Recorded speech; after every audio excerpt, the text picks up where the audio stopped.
Hi, I'm Vance Bars, founder of Your Dedicated Fiduciary, certified narcissistic abuse recovery coach, and the producer of the Let Them Go series, in which we explore all aspects of what is known as female covert narcissism.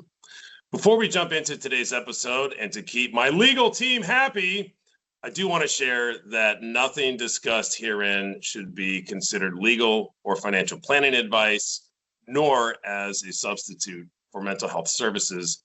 If you need any assistance in those areas, please do reach out to qualified practitioners. Now, with that, we have a truly special guest joining us today from around the world in Ireland. She is the author of Weaponized Love, producer of the Narccon channel, a true spiritual ninja, and one of the most calming centers of energy the universe can provide. The one, the only, Paula Darcy. Paula, welcome to the show. Thank you so much, Vance. That was an amazing introduction. I'm very grateful to you for that. And I'm delighted to be here. So thank you very much for asking me on the show. I'm really appreciative of that. It is our pleasure to have you. You are all over the internet. You have a huge following. The narcissistic abuse recovery community truly appreciates not only all of your wonderful wisdom, but the insights you share as it relates to your platform. And I'm really excited to jump in. So in society, everyone thinks that a narcissist has to be a man. And I've spent the last, call it 18 months, deeply studying cluster B personality disorders with a particular emphasis on female covert narcissism. And what I have found, Paul, is that there are so few resources for men. So can men be clinical narcissists? Absolutely. But there really are not a ton of resources for men who are exiting from, or recovering from relationships with female narcissists. And so I want to cover today a number of things, but largely the umbrella of the implications of growing up with a female covert narcissist mother. And I want to start with the basics. What exactly is a female covert narcissist? Well, a female covert narcissist, has exactly the same behavior drivers as a male covert narcissist. The only difference is in how they actually go about using those on their potential target. And it's just a different flavor of narcissist, but it's the same essential ingredient. That's about as much as I can coin the difference. I find personally the female covert narcissist to be much more poisonous and much more destructive. I was just thinking about this before coming on because I knew we might be covering the female narcissist and the actual, how to describe the difference. And I think with the male narcissist, they go kind of right at something. Maybe it's the male-female difference, but they go right at something like their target or their partner or whatever, and they kind of hammer in one direction. And I think that they objectify their partners. Let's say that they're, in a heterosexual relationship. They target their partners and objectify them like all women are the same. This is just my opinion. But with the female covert narcissist, I would kind of compare them to the spider, that spider that kills their mate after mating. They actually go in for what it means to be a man, in my opinion. And they hit everything what means to be a man, to be the hero, to be the protector, to be the maker of the family and look after the female. They hit the male at all of those points and they destroy the man's manhood if they can. That's the best way I can describe the difference. Paula, that is hugely helpful. In the last year, I have mentored 11 men who have been with either clinically diagnosed female narcissists or female partners who are very high on the narc scale. One of the things I emphasize is it doesn't matter whether you have a clinical diagnosis in hand. Narc behaviors are narc behaviors, and the implications and really consequences of being in that environment for a prolonged period of time, whether the diagnosis is there or not, really is immaterial, because it's ultimately about identifying what has happened and determining how to exit that relationship to really rebuild identity, confidence, and the life that people truly deserve to live. So I do want to take a quick moment and share with viewers, and for those of you who are listening to the podcast, you can't see him, but Paula's producer is Remy, and he is in the background sitting right in front of this lovely fire. Tell us a bit about Remy. Oh my goodness. Vance, as a lot of your listeners will probably know, when you have your pet, your dog, your cat, whoever that is to you, when you go through narcissistic abuse and you're in the survival mode, particularly, they're a lifeline. So that's where I'll start with Remy. Throughout the relationship, he was always there for me when things were going heads up. I did notice in one particular case with the narcissist, Remy wouldn't actually be as friendly, that he wouldn't have that doggy welcome where the tail would bang when the narcissist would come in. So, I feel like he's been my hero, my helper, my angel throughout. And when I started the podcast, he was just there. Like, he wasn't there on purpose, but he's always with me anyway. And he seemed to give people an awful lot of comfort. So people were asking questions about him. Some people said, "Oh, I'm really sorry, Paula. I had to re-listen to your podcast. I was just interested in, what Remy was doing, and he gave me such comfort." And one person recently said in a comment there, "See, Remy lies on his back on the couch and he puts his legs in the air." And she said she is practicing the Remy yoga pose now. So it's just nice. That's all I can say. He's a real angel and a comfort. And he is the producer. He directs me when it's time to stop. He gets up and, come on, Mum. So anyway, that's Remy. I love it. I absolutely love it. I do have on my bucket list of items travel to Ireland. So I hope to meet Remy in person. Quick aside, my dad's side of the family is originally from, excuse me, Donegal. I don't know how far that is from you, but nonetheless. So I want to go back to this concept of the female covert narcissist being literally the Black Widow. And, you mentioned Remy on his back with his paws up, exposing his belly. So many of these men have said to me, "Vance, I'm literally at my breaking point. I have been there for some time."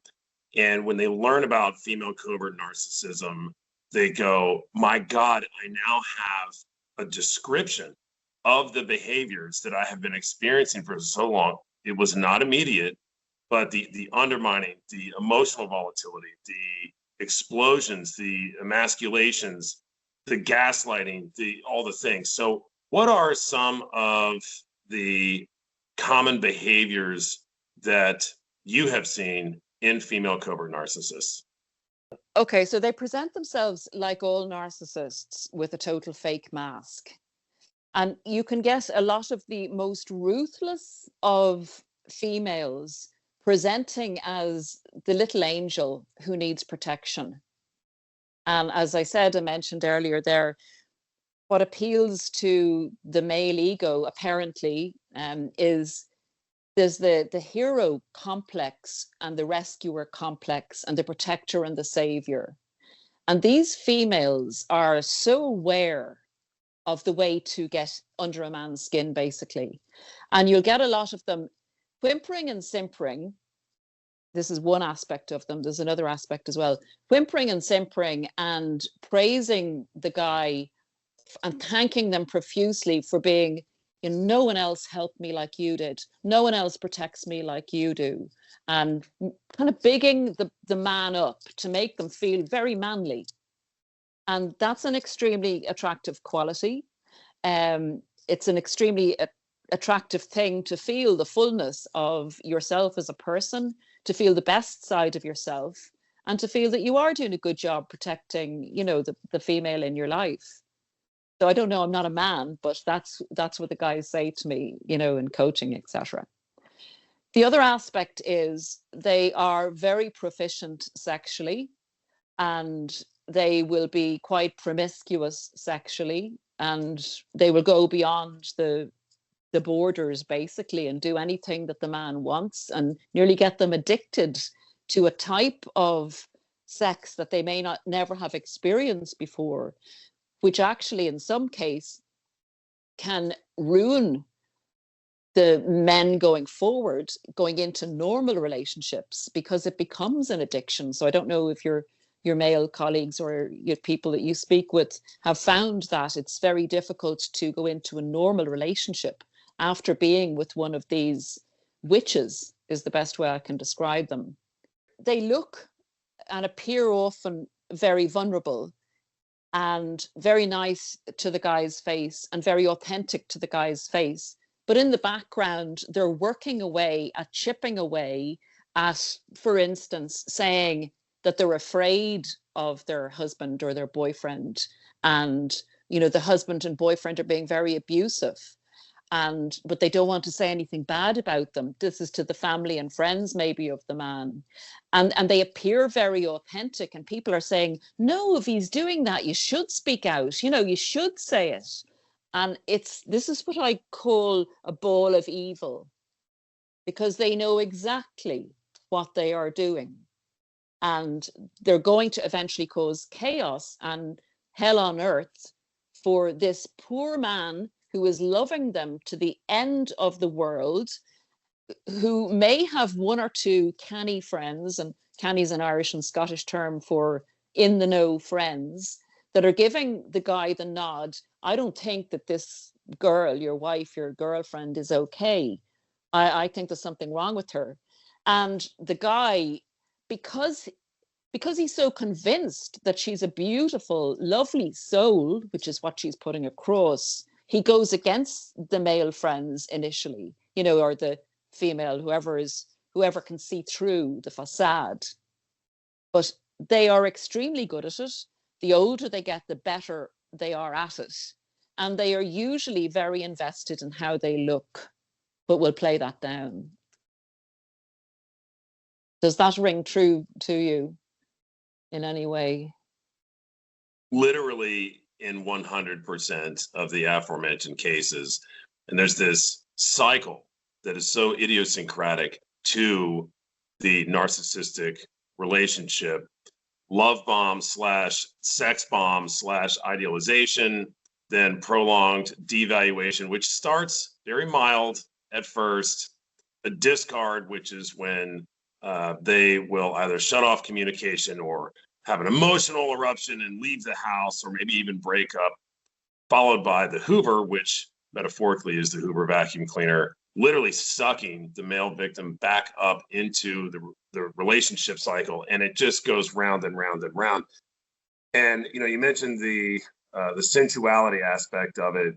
Every one of these guys has said, Vance, my God, I mean, it was crazy. Like, we would get home from Costco and it was a marathon. Like, it just, I have never had that type of physicality romantically with another woman that I've been with. And it has created this trauma bond over time in which, you know, there's so much time that these men spend trying to appease and to go back to that initial love bomb stage when they were with their female partner. And I call it unobtainium. Like, you're literally never going to have unobtainium. I love to believe that rainbows, butterflies, and unicorns rule the world. However, you know, knock, knock, who's their reality? It comes setting in pretty quickly. So I think that was a wonderful explanation. When it comes to the dynamics of having a narcissistic mother, specifically a covert narcissistic mother, I want to explore that a bit with you, because there's so much to unpack. But, you know, at a high level, and then we can kind of jump in, what are some of the key characteristics that one might see or expect to observe when growing up with the narcissistic mom? Okay, I think just to prefix this, I think it's a different experience for the narcissist or the narcissistic mother's son or daughter. There's a different dynamic that actually goes on. What I've, at least from what I've observed, with the narcissistic mom and their daughter, they often see the daughter as competition in the relationship if the father's there. If the daughter isn't totally compliant with the mother and becomes a small version of the mother and does everything the mother wants the daughter to do, in other words, take second place or become an extension of her, if the daughter won't do that, the daughter will often turn into a rebel because she cannot self-actuate with that mother who's always criticizing her. Continual criticism, continual standing in her way, or continual non-communication with the daughter. Or the mother will go to the father if the father is present and complain about the daughter, and there's a triangulation going on. With the son, the mother will tend to use the son, in my opinion, as a second type of partner for services in relation to her femininity. She will make the son older than the son should necessarily be. She will usually golden child the nicest or the best looking or the most talented son, and bring the son around with her when the father is not present, maybe, just as a second run-up partner to the father. More supply, basically. She will also groom the son, I suppose, in relation to how that son may see females going forward and may be attracted to females going forward, in the push-pull type of, again, like all narcissists, the approval when you do what I want you to do and the total disapproval when I don't. And that can be extremely harsh, like silent treatments, like taking all your independence away, like not letting you go out with your friends. It's, yeah, that's the basic difference, I think, between the two. I think then as the son grows older, the mother becomes more dependent on the son, and where when the son is younger, they've made them into an adult very quickly, that boy will be kind of tied to the mother's apron strings, I think, is the old, the saying goes. And the mother, even if that boy is in a relationship, will be always calling upon him to help her in an inappropriate way, really. Girls, I think really suffer badly with a narcissistic mother and find it very, very difficult to feel loved, because the mother definitely didn't love them. The daughter was the enemy. And then the daughter may have confidence, with the rebellious spirit, maybe a very strong individual to have survived the narcissistic mother, but will always be seeking the love that they didn't get as a young girl. Which kind of brings us back to this unobtainium. So much of what you just shared, Paula, resonates deeply. Just last week, I met with a mentee and his two kids. There is a son who is 9 and a daughter who is 7. And we ended up talking about family dynamics. The auspice of us getting together was just to hang out socially. And the kids really opened up. You mentioned earlier that Remy can spot someone who might not be very well intentioned, right? Because there's no tail wagging. And I find it so fascinating that young children often have that same ability to see through the mask and to see behavior for what it is and someone's true intentions. I remember as a kid looking at some of the folks that would come in social situations, hanging out with my parents. You would know, good person, safe person, there's something going on there. It's just a vibe. I don't know how else to explain it. So these kids opened up to me and they said, Vance, this was the daughter. She goes, my brother is not the favorite child. And I said, well, what do you mean by that? She goes, well, I am mommy's favorite child. She loves me. more than my brother. I don't even know if she loves my brother. And I go, well, why in the world would that be? And she said, because I always say yes, and I do everything that mommy says. I learned, I mean, this is the first time I've met this child. She goes, I learned very quickly to do whatever mommy says, because if I don't, she explodes, she erupts, she yells so much. And we used to get in these screaming matches. And when I still challenge mommy, we get in these screaming matches to the point, Paula, that this 7-year-old little girl loses her voice on a consistent basis. That's not normal. And she in her 7-year-old dialogue shared very simply that I've learned, in effect, my survival mechanism, which is to do as mommy says and say yes to everything. But the brother, who's 9, is doing mathematics at a level that is far ahead of where he should be. I mean, this kid is absolutely gifted. And he just was kind of withdrawn and sullen as the sister was sharing this. And I said, well, does all of that sound correct to you? And he said, yes, it does sound correct. I don't think that my mom loves me because she's so mean to me. She sends me to my room all the time. She explodes on me. She erupts on me. And I find her in lies. She lies to my sister and me. And she'll say one thing on a Tuesday, but something totally different on a Thursday. And so I question her because I'm trying to understand which of the two is correct, what she said on Tuesday or what she said on Thursday.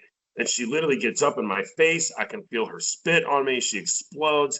And then her friends will come over to the house a mere minutes later, and she's the nicest person ever to them. And I sit here and I just feel so confused all the time. And I'm like, this is not okay. This is highly toxic. It can create attachment issues, depression, anxiety, and all the things. So interestingly, these two children both shared something that I wanted to pick your brain about.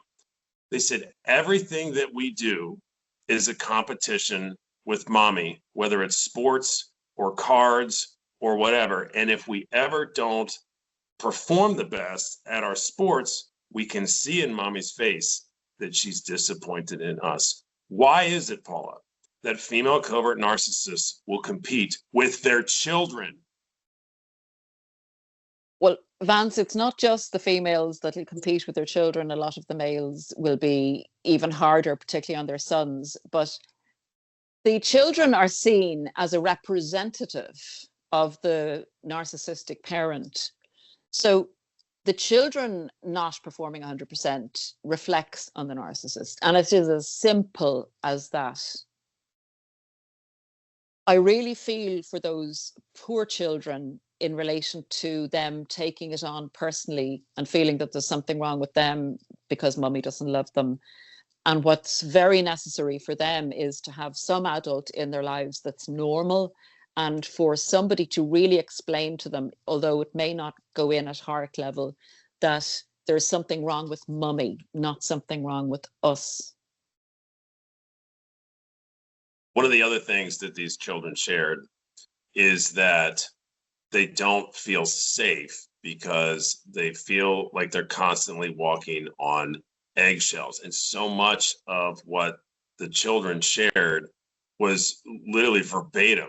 I mean, quote for quote, word for word, with what so many of the mentees I mentioned have shared over the last year or so as to what it's like being with a female covert narcissist. What are some of the longer run implications of growing up with a narcissistic mother? So these two kids that I mentioned in this one case are 7 and 9, but let's fast forward 10 years, maybe 15 years. If they don't ascertain that something is a little sideways with mom and essentially detach from that, right? And have self-ideation and development, what are some of the longer run concerns for those kids? I'll just prefix this with, I'm not a psychologist, but I'm just giving you my opinion on what I've seen in life. And I was thinking ahead there when you were speaking about how both of those children are getting a different element of the narcissistic mother. I think the daughter has learned at an extremely young age that, you know, her best defense and her means of survival are to be fake, to be false, and to agree with the mother, to limit the amount of damage the mother is going to do. But realizing that she's actually doing that is a real plus for her.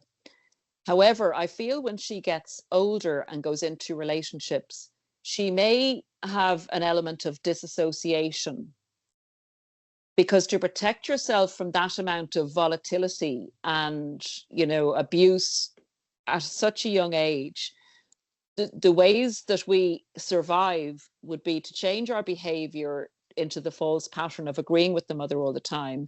But the other way a lot of children of narcissistic parents go is to disassociate. And I don't know if your viewers are aware of what that is, but it's kind of like being in a room but not being in a room. It's like hearing things, but the things are outside you. So you keep things outside you. You don't let them seep in or react to them.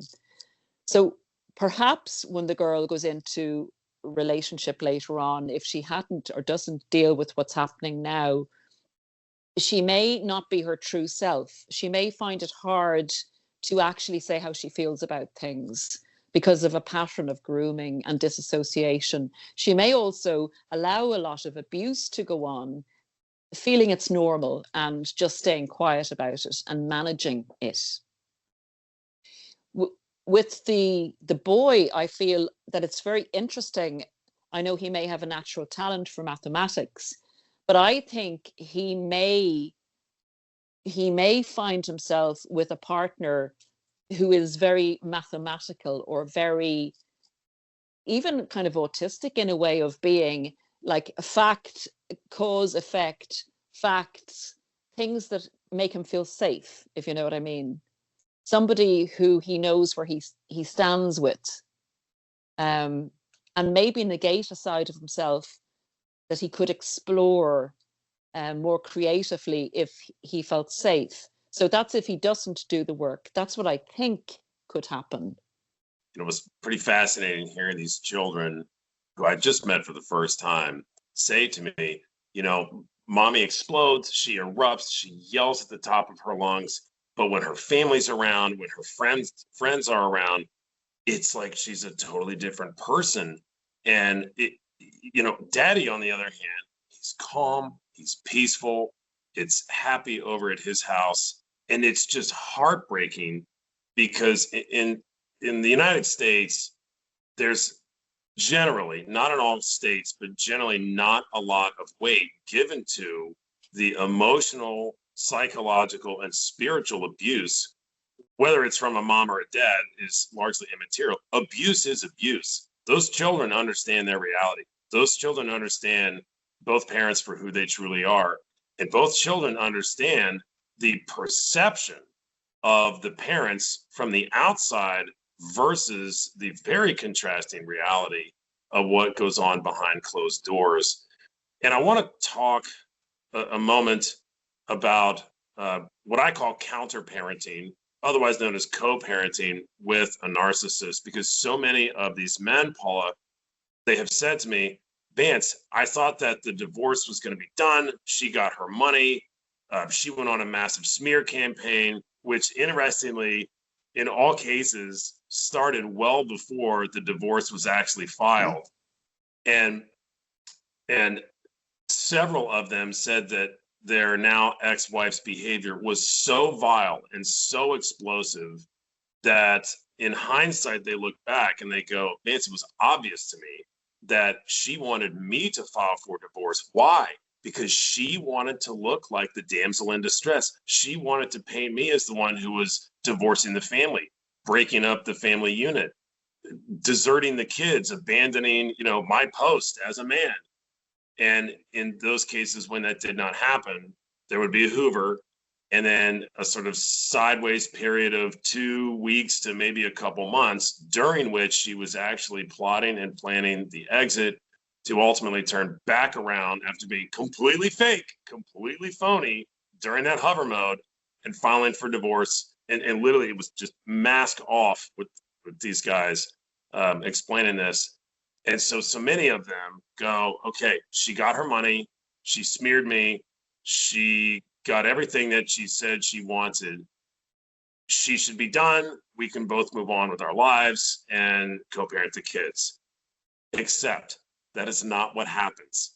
The post-divorce, post-separation abuse, when the mask is fully off and there are no inhibitions, is absolutely grueling for these guys. It's bad enough for them, Paula, but it's even worse with the kids because these female covert narcissistic women will gaslight the kids, manipulate the kids. They'll say things to the children like, your father loves this particular sibling more than the other. They will conceal information. They will do all types of things. So with that wind up, here's the pitch. Do you have any clients of yours who have had grueling co-parenting experiences? And if so, what did you see and what can we learn? Yes, I have had a lot of experience in relation to the vileness of the narcissist after the divorce has ended. When the normal human being thinks that everything will settle down now, it actually escalates because they have essentially want to extend their control. It's like the analogy of the Black Widow, as I said at the beginning of our chat. They really want to take that man out. They really want to scupper the man's chances of having a good relationship with the children. The narcissist wants to still control that and also interfere with any further relationships that that other person may want to go on to have.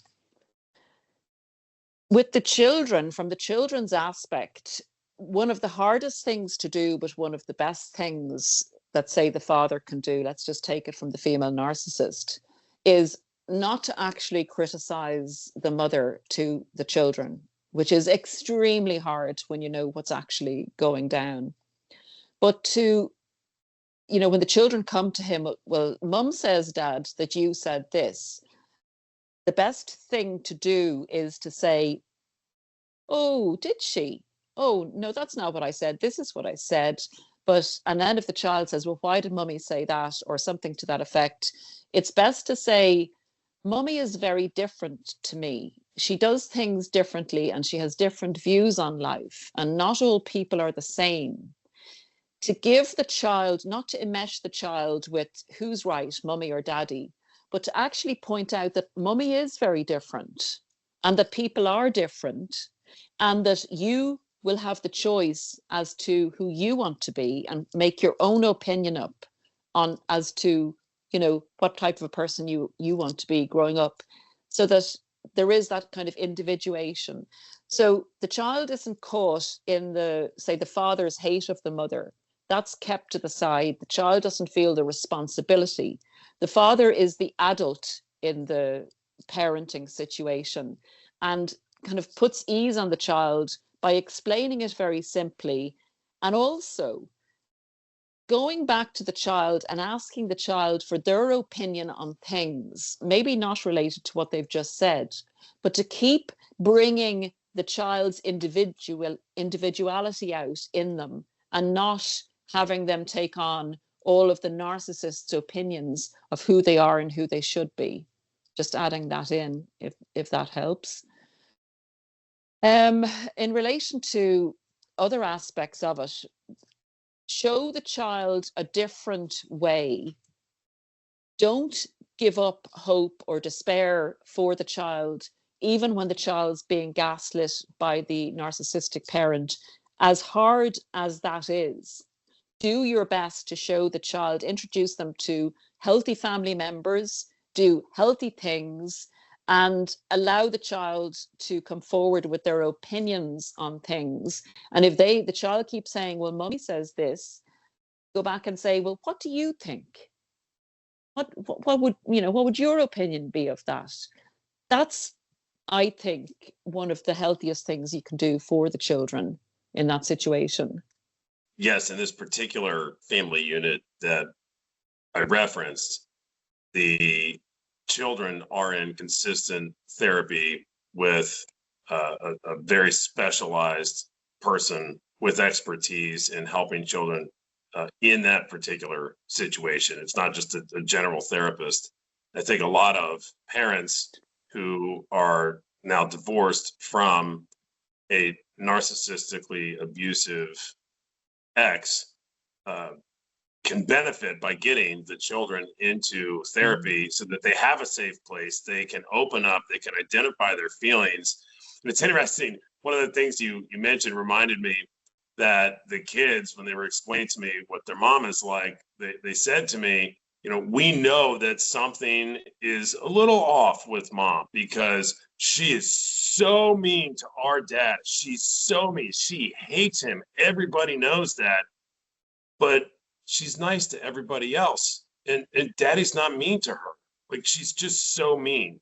And I thought, it's just so fascinating that children of those ages can identify that, which brings me to my next question, which is really around the sort of public perception of the female covert narcissist versus reality, specifically as it relates to flying monkeys, because no conversation about clinical narcissists would be complete without a discussion of flying monkeys. So in that particular person's life, his ex-wife's parents, siblings, immediate friends literally abhor this man. They think he is Satan walking the face of the earth. Here's my two-part question for you.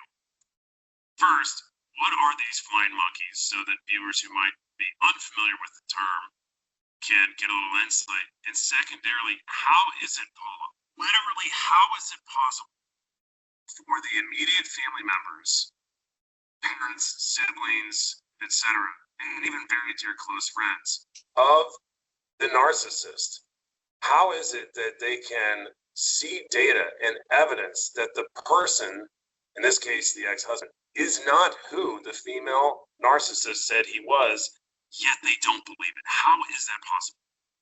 I believe it came probably from the Wizard of Oz, as far as I know. It's that particular fairy tale. So the flying monkeys were the monkeys of one of the witches in that story, and they would go out and do her bidding, basically gather information and pass on information and do her bidding.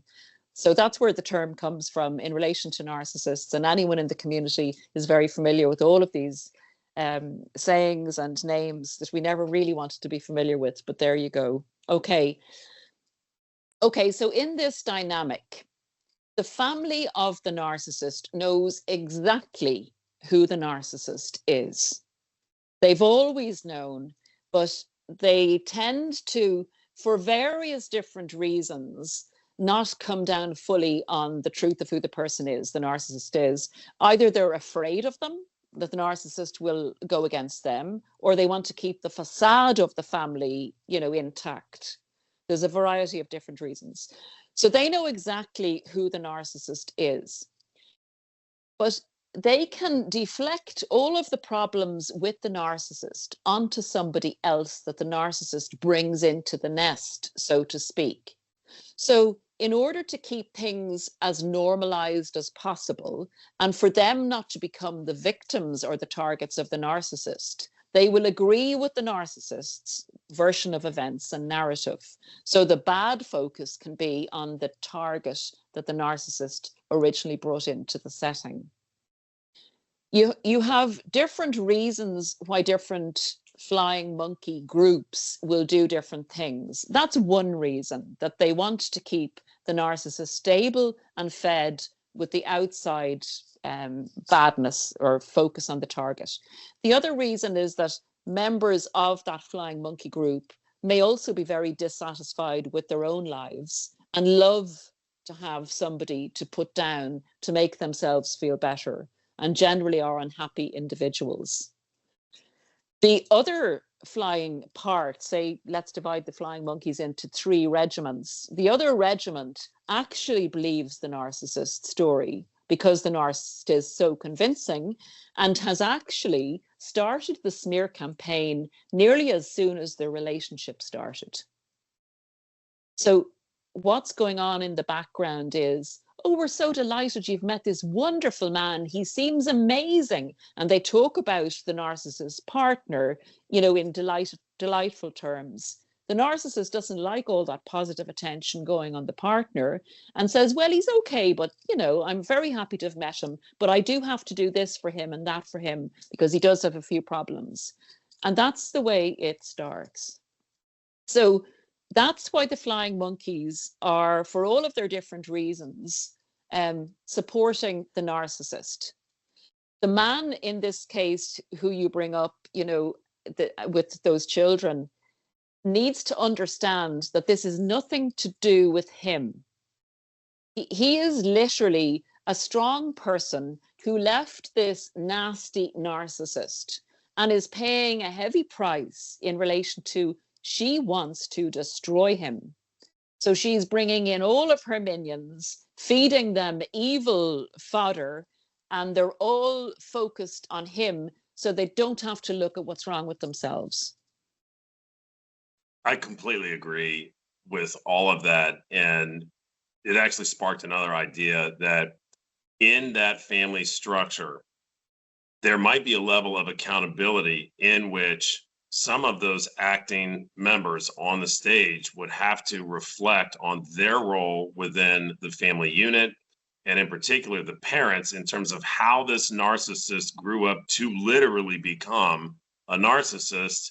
And no one wants to have that level of accountability and responsibility, because the implications of that are guilt and shame. And it's easier to do this than it is to basically accept responsibility for one's actions early in the narcissist's life that led to that particular personality profile developing. And it is just truly fascinating stuff. Okay, so last item. Many of these men have shared with me what I call the black eyes. And when I first heard this, I thought, you have to be kidding me. One of these guys, Paula, showed me a picture of his ex-wife, gorgeous bright blue eyes.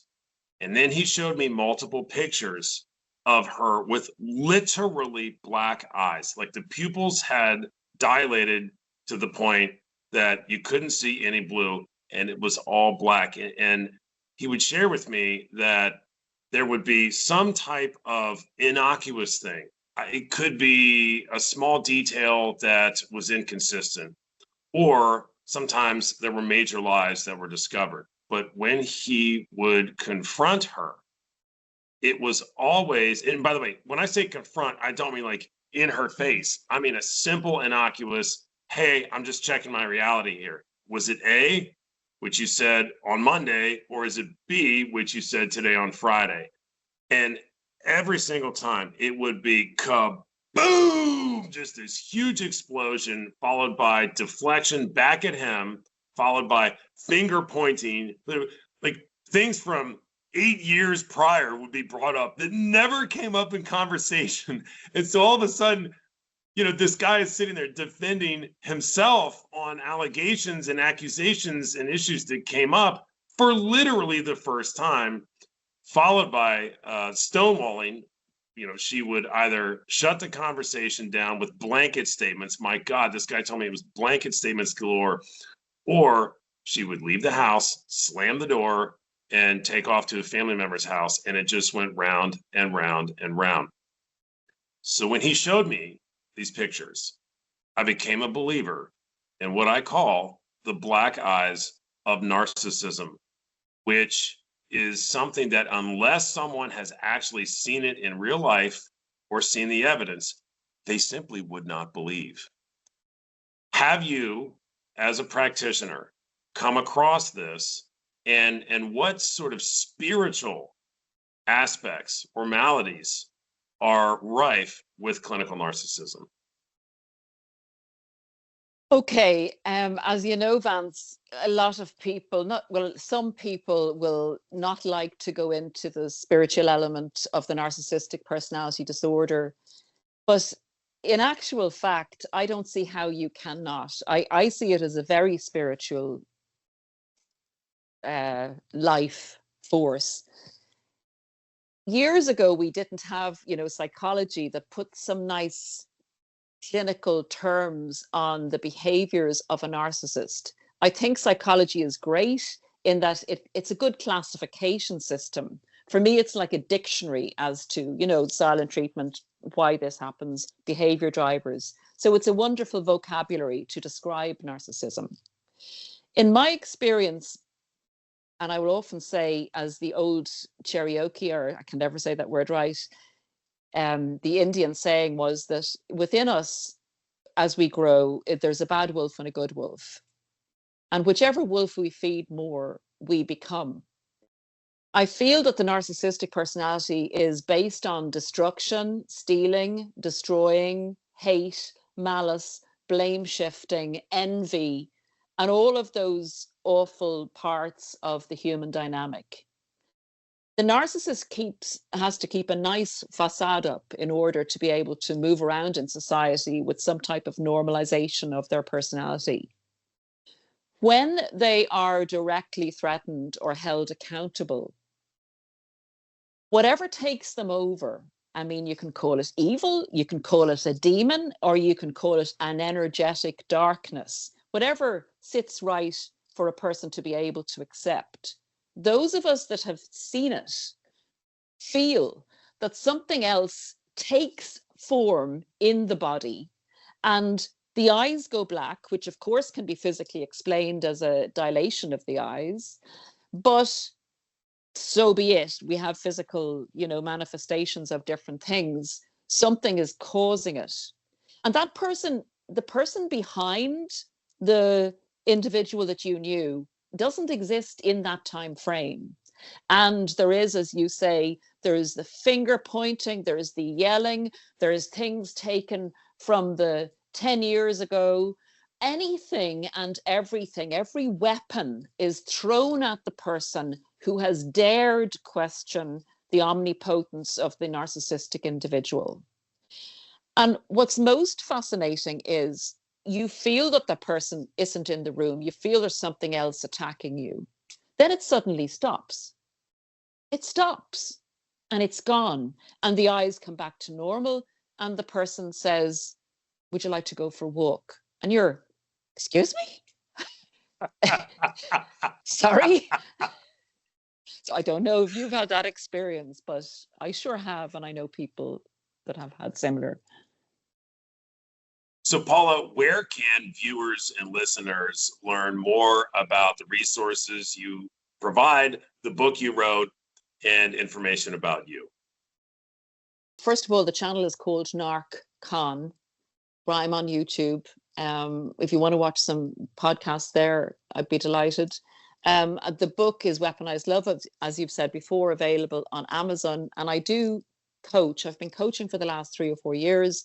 The email address for that is narcscon@gmail.com. I think people, coming out of this experience shouldn't underestimate it. And it's great if you can afford to put time into yourself and, value your recovery and do whatever you can to recover. So invest in yourself is what I'd say to people in whatever way you can. It's not for the faint-hearted, recovery of narcissistic abuse. 100%. And so many of these men, the divorce is done or the relationship ends, and you fast forward a year and they go, I have my identity back. I haven't slept this well in years. My God, the things on my bucket list that I wanted to do, I've done 3/4 of them. I'm the dad I couldn't be. I just have this life that is so fulfilling beyond my wildest dreams and imaginations. And I could not agree more with you, Paula. So thank you for sharing that. And truly, Paula, on behalf of the narcissistic abuse recovery community, thank you, thank you, thank you. We have to have you back. And cannot thank you enough. Thank you, Vance. Thank you. You're very good at this. And thank you for spreading the awareness and speaking up for men, because more people need to do it.